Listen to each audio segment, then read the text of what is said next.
Mtazamaji, moja kwa moja kutoka makao makuu ya shirika la utangazaji nchini KBC, hii ni Darubini, kikuletea dakika 30 ya habari, uchambuzi, maelezo na vile michezo. Mimi ni Chumba, sema nasi kupitia mitandao ya kijamii kwenye Facebook, Twitter na vile YouTube. Pia unaweza ukasakura kwenye tovuti yetu maridadi kabisa ya www.kbc.co.ke. Lakini kama ilivyo desturi, tuangazie baadhi ya taarifa kuu. Hivi ni vya mshahamu.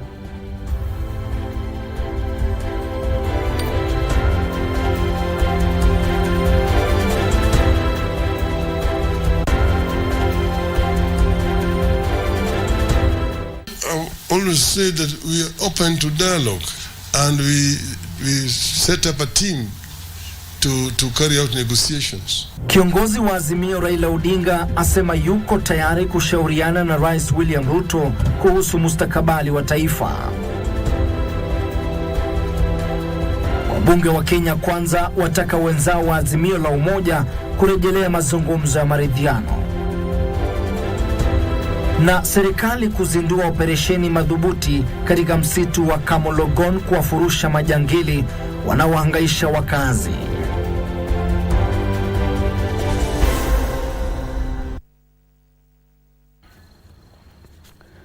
Ni hakiki na tendeti, mtazamaji popote ulipo, hujambo. Mimi ni Chumba. Na kundi la muungano wa Kenya Kwanza kwenye mazungumzo yanayohusisha muungano huo na ule wa Azimio la Umoja One Kenya limetoa mwaliko kwa wenzao wa upinzani kurejelea mazungumzo. Kupitia mwenyekiti mwenza wa mazungumzo haya George Muragura, wabunge hao wa muungano wa Kenya Kwanza walisema wako tayari kwa mazungumzo yanayolenga kusuluhisha mzozo kati ya serikali na upinzani. Wanachama wa muungano wa Kenya Kwanza wa kamati ya pamoja mazungumzo ya pande mbili leo waliwarai wenzao kutoka muungano wa Azimio la Umoja One Kenya kutoa fursa ya mazungumzo. We have been more than ready to engage in talks. It's fortunate that there has been no dissolution. There was only a suspension and we are back.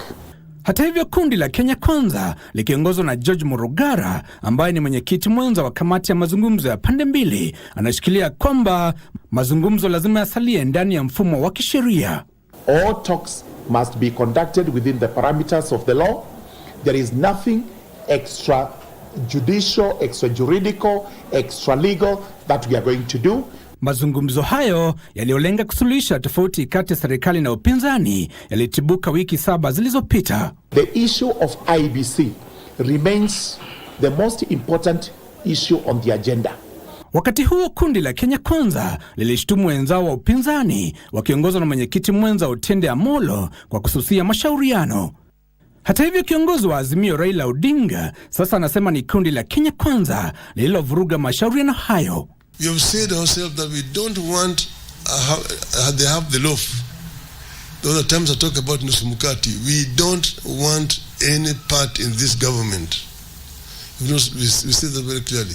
But we said that people who voted for Azimio are Kenyans. They are entitled to opportunities in the country. Miongoni mwa matakwa ya Azimio ni kuundwa upya kwa tume huru ya uchaguzi na mipaka IBC. Giverson Maina, Darubini.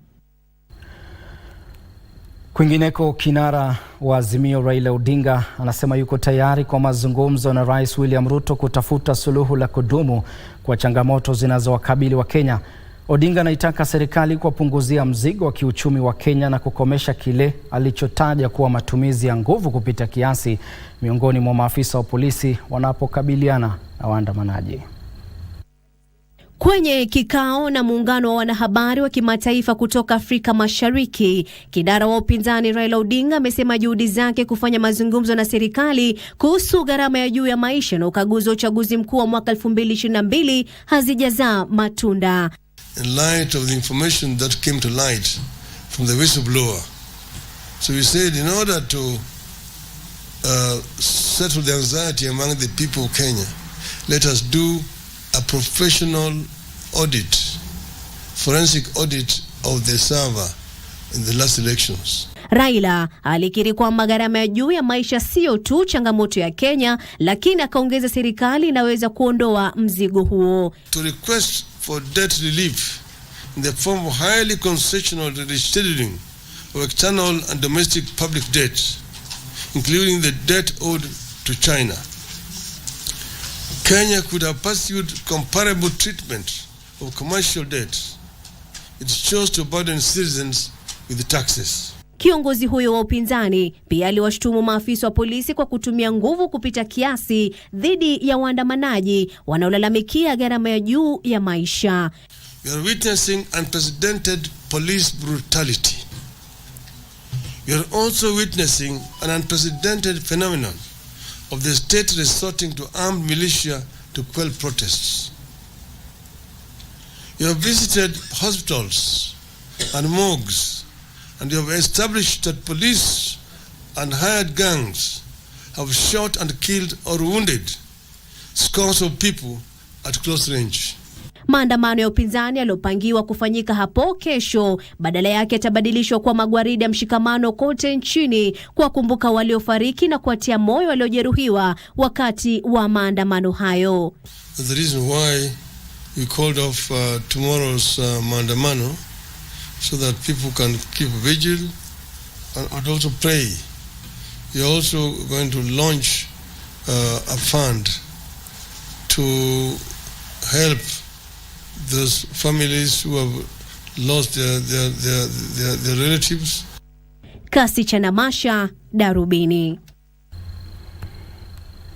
Kwingineko, serikali itazindua operesheni ya usalama katika msitu wa Kalomogon kuwafurusha majangili ambao kwa miaka mingi wamekuwa wakiwahangaisha wakazi.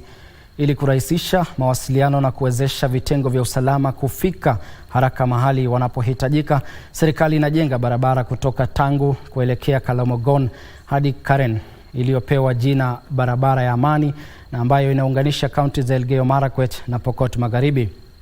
Waziri wa usalama wa taifa Profesa Kithure Kindiki aliyezuru eneo hilo ameshikilia kuwa serikali haitalegeza kamba katika azimio lake la kukomesha kero la ujangili.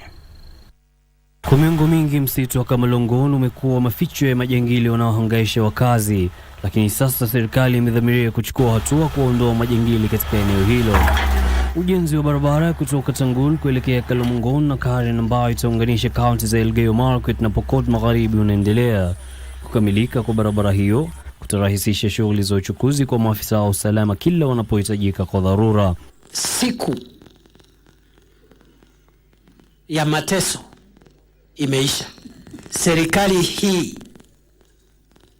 ambayo imeongozwa na Mheshimiwa Rais William Ruto imeamua ndio itakuwa serikali ya kumaliza kutoka Kenya hii shida na aibu ya uhalifu na kutojali sheria. Waziri wa usalama wa kitaifa Profesa Kithure Kindiki alisema majangili hao watasakwa na kukamatwa mmoja baada ya mwingine, ila hakuna mtu atayedhulumiwa. Hii ni mambo ya uhalifu, hakuna ukabila uko hapa. The officers both from the National Police Service, the National Police Reservice and the Kenya Defence Forces are pursuing criminals and they are not harassing the general public. Waziri Kindiki alikuwa akihutubia kikao cha usalama katika soko la Kalia kwenye mpaka kati ya kaunti za Elgeyo Marakwet na Pokot Magharibi. Aliwapongeza magavana Wesley Rotich na Simon Kachapino Elgeyo Marakwet na Pokot Magharibi mtawalia kwa kuongoza juhudi za kudumisha amani na kuwekeza katika mipango ya uchumi wa kijamii ambayo imeimarisha utangamano miongoni mwa jamii. Yusufar, Darubini. Na mabalozi wa Kenya walioko katika mataifa ya kigeni na manaibu wao wamejukumiwa kuimarisha mahusiano ya kibiashara kati ya Kenya na mataifa wanakohudumu.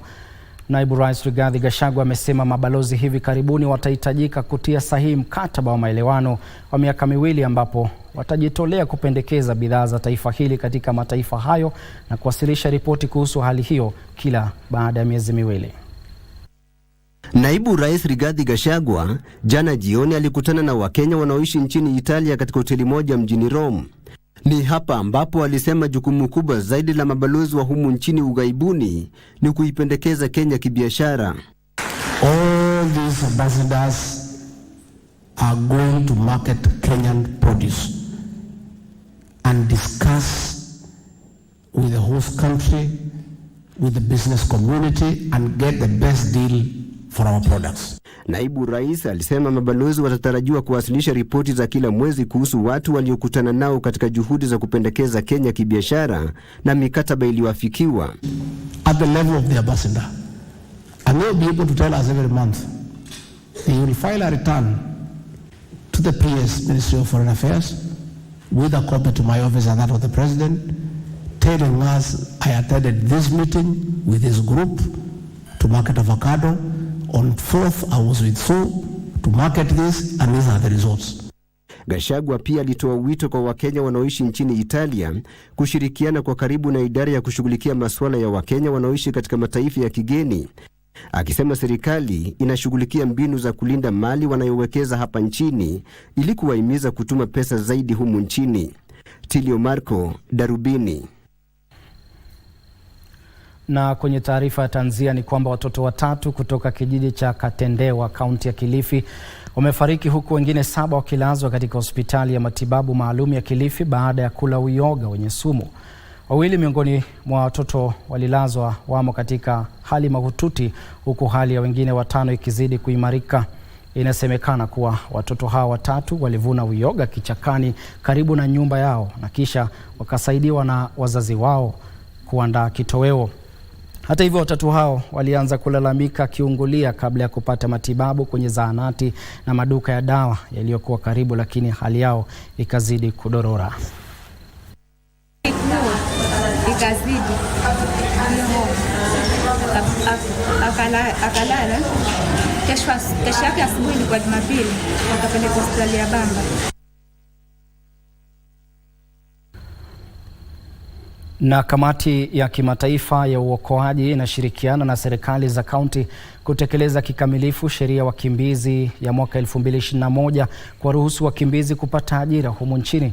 Shirika hilo la kibinadamu limesema utekelezaji kikamilifu wa sheria hiyo utawaruhusu wakimbizi kupata huduma na kuchangia katika ukuaji wa uchumi. Wakati huo kamati hiyo inashinikiza kujumuishwa kwa wakimbizi katika mipango ya hifadhi ya jamii kufuatia hali yao ya kama kutoweza kujimudu. Wakati wa kongamano la kuhamasisha wanahabari jijini Nairobi, kamati hiyo na washirika wake walisisitiza haja ya nchi zinazokaribisha wakimbizi kuwasaidia kuanza maisha upya pasi na kudhalilisha utu wao. On this calls to making sure that refugees in Nairobi and in Kampala, urban refugees that reside there and the host communities that they live with are achieving economic self-reliance. The policy and legal frameworks are allowing of that, yeah? And so what we're actually calling upon is now the operationalization of that. What is the key aspect that we are looking for is for the refugees to be able to participate economically in the country, be able to work in the country, be able to enhance the freedom of movement that they have in the country, be able to enhance financial inclusion, so that then this aspect can be able to ensure self-reliance for these particular populations. Processes that we have been working on, because part of the programs that we have worked on before, we have seen the challenges that are bound in aspects of self-reliance. And now more deliberately to be able to engage government, county, private sector to ensure that we can be able to unlock these particular challenges.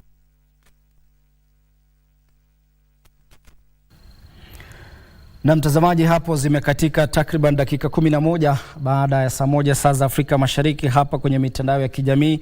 Naona wengi hapa mnasema Benson Kitinda ukiwa na Vakolo unatazama Darubini. Milton Jage unasema kazi nzuri sana KBC. Felix Koech ukiwa Nandi tumepata ujumbe wako.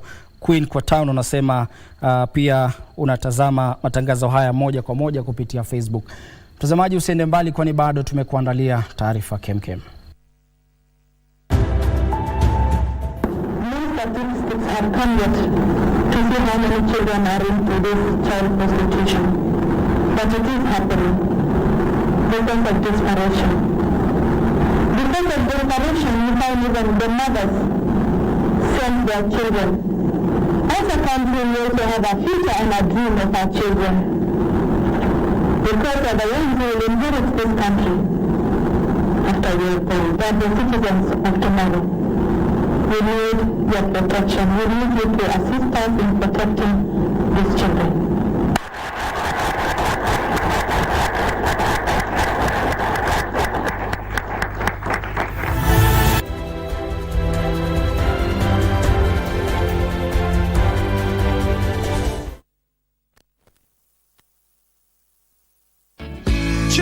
Loto Moto. Sasa unaweza jishindia instantly na Loto Moto. Dial *570 hash. Wakati wowote, siku yoyote ya wiki na mahali popote. Dial *570 hash. Kisha chagua moja kati ya games za Loto Moto. Weka stake zako 50 shillings, 300, 500, 2,000 shillings. The bigger your stake, the greater or the bigger your prizes. Cheza mara kadhaa na kumbuka, cheza responsibly. 18 years and above. Cheza Loto Moto. Who would have thought? You never fail to surprise me. Amigo Rivera. No, but in your condition, they are highly recommended. What condition? What are you talking about?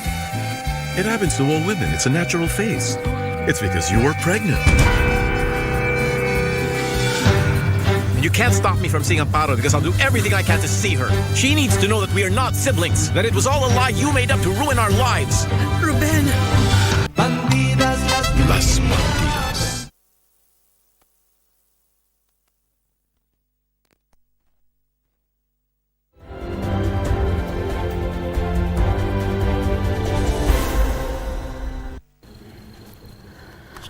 Karibu tena mtazamaji, na sasa serikali imeweza kudhibitisha kujitolea kwake kushughulikia maslahi ya wafanyakazi wa magereza na wafungwa kama ilivyopendekezwa na jopo kazi la David Maraga. Mabadiliko yanayotarajiwa kufanywa na idara ya huduma za urekebishaji ni pamoja na tathmini ya sheria zilizopo, miongoni mwake kifungu cha 90 cha sheria ya magereza, kanuni za kudumu na ilani za kisheria kuhusu mashamba na viwanda vya magereza.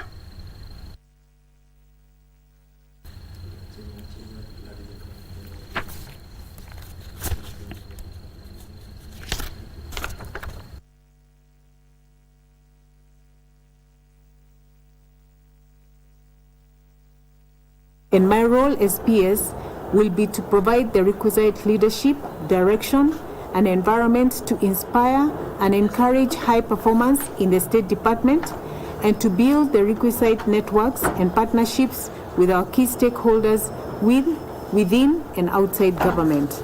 Capacity building for our professionals has been the first priority, and this is an issue that we put it at the forefront to ensure that colleagues keep up improving in every aspect that they have.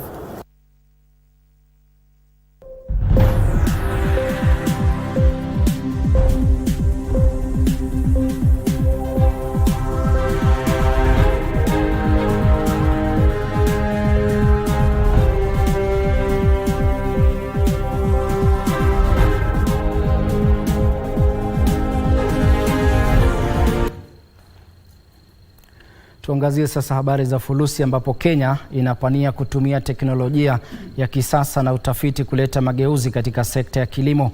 Ili kuwafikia hayo, serikali inashirikiana na taasisi za utafiti na kifedha kwa lengo la kuliwezesha taifa kujitosheleza kwa chakula. Waziri mwenye mamlaka makuu Musalia Mudavadi amesema serikali itaongeza ufadhili wa taasisi za utafiti na vyuo vikuu kuviwezesha kuibua suluhu za changamoto zinazokabili sekta za kilimo, ambayo huchangia takriban 30% ya ustawi wa Kenya kila mwaka. Vituo vya ukuzaji teknolojia ya kilimo ulimwenguni vimekuwa uwanda unaotumiwa kugeuza uvumbuzi wa kisayansi kuwa bidhaa za ustawishaji wa uchumi. Humu nchini, taasisi za elimu ya juu zimeanza kukumbatia dhana ya vituo vya uvumbuzi na utafiti kuimarisha ubunifu. Hata hivyo, ukosefu wa ujuzi kuhusu ujasiriamali na utendakazi duni zimetajwa kuwa mianya inayodhihirika kati ya vyuo vikuu vya Kenya na ustawi wa kilimo biashara.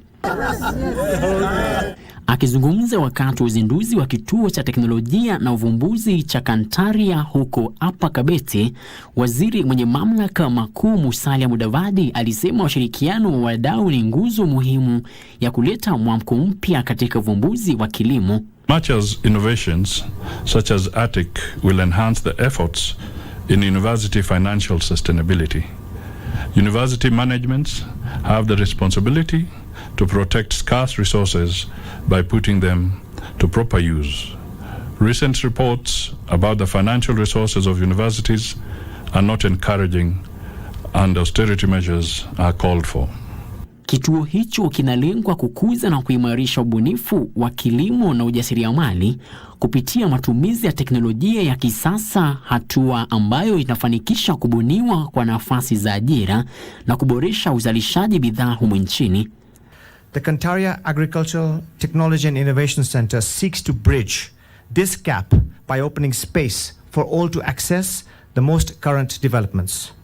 Kampuni ya Elgon Kenya inafadhili ujenzi wa kituo hicho kwa kima cha shilingi milioni 65. This will serve as a hub. We shall create a hub, a bespoke relationship with the continuous flow of information from the spoke to the hub and vice versa. When I've been on this journey, I don't know where our paths crossed, but suddenly we seem to be walking in the same direction, VC, and I think it's wonderful that I found a kindred spirit in you, particularly with all your team as well. I know that Haya ni kwa mujibu wa mkurugenzi mkuu wa kampuni ya Elgon Kenya Bimal Kantaria, aliyesema ujenzi wa kituo hicho utakamilika katika muda wa majuma 52 yajayo. Frederick Muki, Darubini. Let's clap for the primes,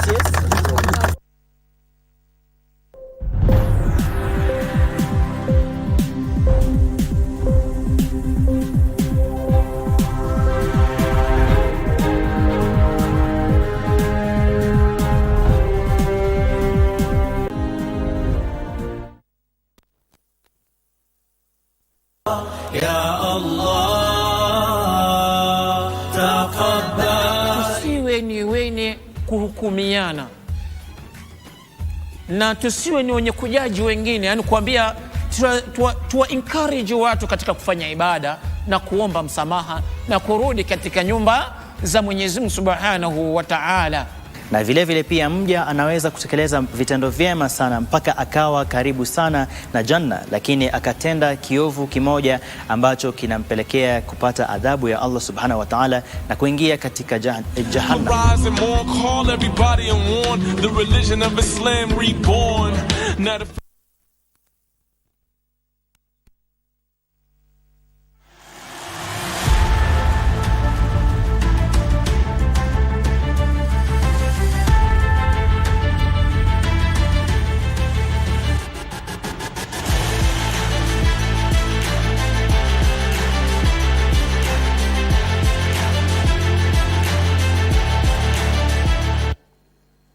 Karibu sasa mwanaspoti, tuelekee viwanjani. Kama kawaida, wengi wananiita Karanja David ama ukipenda KD. Kikosi cha mwisho cha timu ya taifa ya wanawake wa mpira wa wavu Malkia Strikers cha wachezaji 14 kitakachoshiriki michuano ya kuwania kombe la FIVB Challenger nchini Ufaransa na kombe la bara Afrika nchini Cameroon kimetajwa. Kocha Luis Amor Maura na mwenzake wa Kenya Paul Bitok waliwaacha nje wachezaji Gladys Ekaru na Yvonne Wavinya kabla timu hiyo kuondoka kwenye kambi ya mazoezi nchini Morocco kuelekea Paris, Ufaransa. Malkia Strikers imekuwa kambini kwa kipindi cha majuma matatu nchini Morocco, huku ikicheza mechi 2 za kirafiki na timu ya taifa hilo ambayo pia inajiandaa kwa michuano ya bara Afrika. Makocha Luis Amor Maura na Paul Bitok walikitaja kikosi cha mwisho cha wachezaji 14 kabla ya michuano ya FIVB Challenger na kombe la bara Afrika.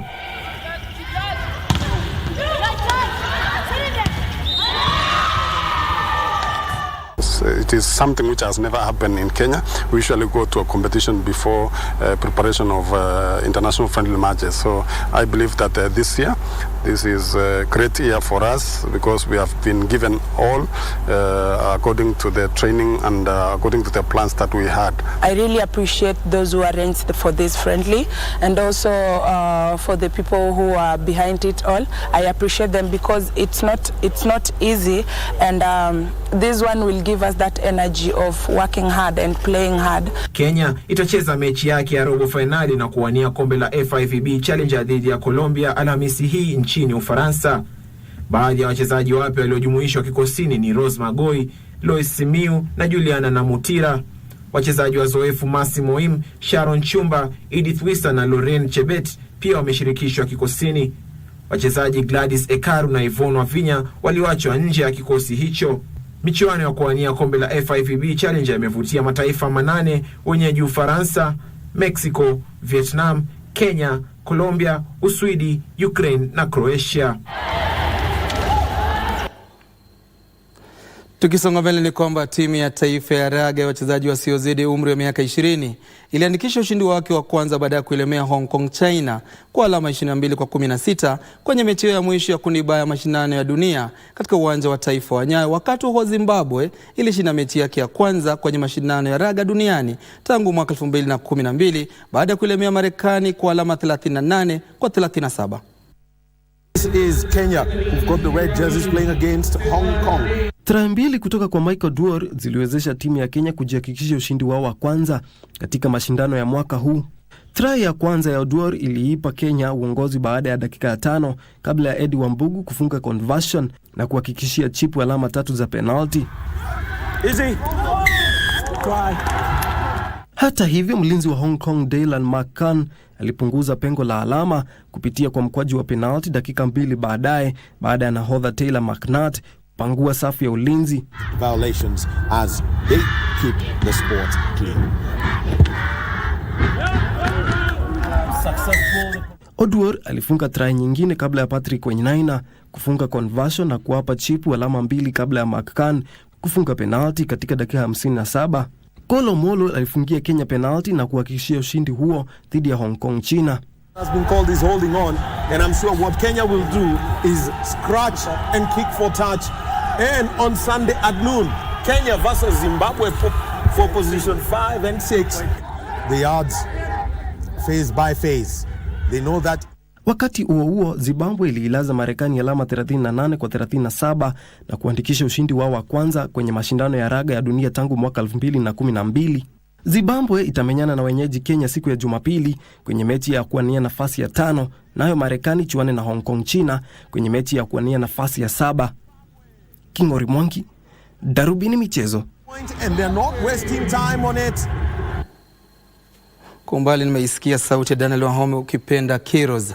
Serikali imeahidi kuwa itasaidia kwenye maandalizi ya kikosi cha Kenya kabla ya michezo ya Olimpiki mwaka 2024 mjini Paris nchini Ufaransa. Akizungumza kwenye kikao cha kamati ya bunge ya michezo katika jumba la Continental, katibu katika wizara ya michezo Peter Tum alisema wizara hiyo itahakikisha kuwa kambi za mazoezi, sare za kuchezea na marupurupu ya wachezaji yote yanatekelezwa kwa wakati ufaao. Kamati ya Olimpiki ya Kenya imeanza maandalizi ya michezo ya Olimpiki ya Paris mwaka 2024. Akizungumza wakati wa mkutano wa kamati ya bunge ya michezo, kinara wa NOK Paul Terigat alisema kuwa wataandaa mashindano katika maeneo tofauti humo nchini na pia kuwapa wanariadha mashuhuri nafasi ya kushiriki mashindano mbalimbali ya bara Afrika ili kuwasaidia kuafikia viwango vya kufuzu. Very proud that we have started this, so this is something that will be ongoing, and hoping that we'll be able to make sure that we can do so that we represent our country in a positive way in the global stage. Kamati ya Olimpiki pia inanuia kuandaa kambi ya mazoezi mapema huko Miramas ili kusaidia timu ya Kenya kujifahamisha na hali ya hewa. We have gone flat out to ensure that there are mechanisms within the ministry that can be able to identify the talents, put in place a way of nurturing them, and then ultimately, even as we reward, we have nurtured them at some point in time. Sela Unyango, Darubini Michezo. Dereva wa humu nchini Hamza Anwar amerejea nyumbani baada ya kumaliza watatu katika kitengo cha chipukizi cha WRC kwenye mbio za magari za Estonia. Kinyang'anyiro cha kitengo cha chipukizi cha WRC kitamuliwa kwenye raundi ya mwisho ya msimu huu nchini Ugiriki baada ya Greg Manster kuibuka mshindi kwenye mbio za Estonia. Kitengo cha chipukizi cha WRC ni msururu wa mikono mitano kwenye mbio hizo za dunia. Madereva 7 walikuwa na nafasi ya kuibuka na ushindi kabla ya raundi ya mwisho ya mbio za magari nchini Estonia. Dereva kutoka Luxembourg Gregory Munster aliimarisha matumaini ya kutamba katika kitengo cha WRC2 baada ya kuibuka mshindi. Hamza Anwar akisaidiwa na Alex Kiurani walijituma vilivyo na kumaliza miongoni mwa madereva wa mwanzo.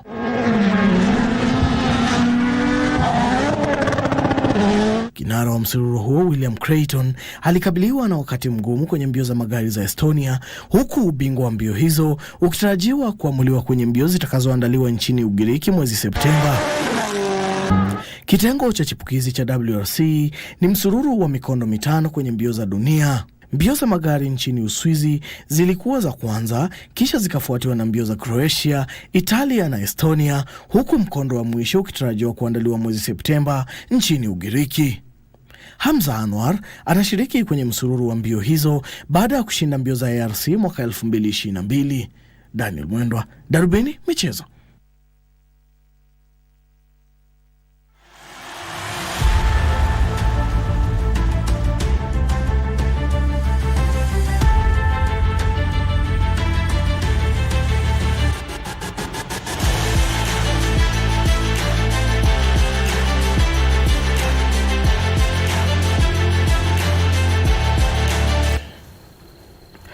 Na mtazamaji, kufikia hapo hatuna la ziada ila kulikunja jamvi, lakini mwenzangu Karanja, nimeona kwamba kikosi cha Malkia Strikers kimepata ufadhili.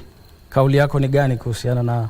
Unajua ni afueni unapokwenda kwenye kambi ya mazoezi, walikuwa kule Morocco, kambi ya mazoezi ya FIVB, wanajinwa makali ili kuweza kujikatia tiketi ya kuelekea kwenye michezo ya Olimpiki kule Paris, Ufaransa, na vile vile michezo ya bara Afrika baadaye mwaka kule Yaounde, Cameroon. Kwa hivyo ni motisha kwa kikosi chenyewe. Na pia nadhani ni taarifa ambayo kidogo itafanya idara husika iweze kuchangamka, sio kwamba timu ya taifa inategemea wafadhili. Wafadhili mnajituma wenyewe, mnajituma. Unajua wachezaji wapo. Kuzungumzia wachezaji shule za upili, kuna Cheptil, kuna Malava, kuna Kwandanze Machakos. Watoto wapo. Kwa hivyo sasa ni wao wajitume, wachezaji wapo. Mtazamaji, mimi ni Ben Chumba kwa niaba ya wale wote waliofanikisha matangazo haya. Shukran jazila kwa utazamaji. Kwa heri, uwe na heri. Alamsiki. Kama kawaida KD.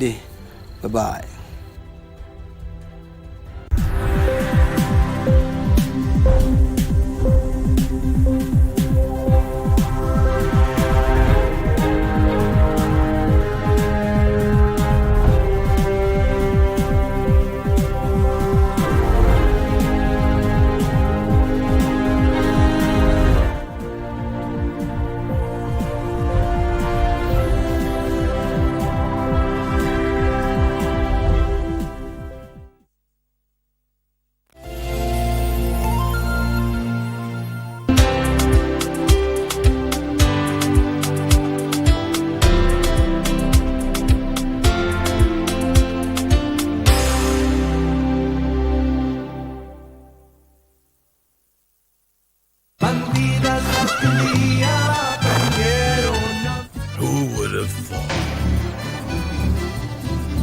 You never fail to surprise me. I'm deep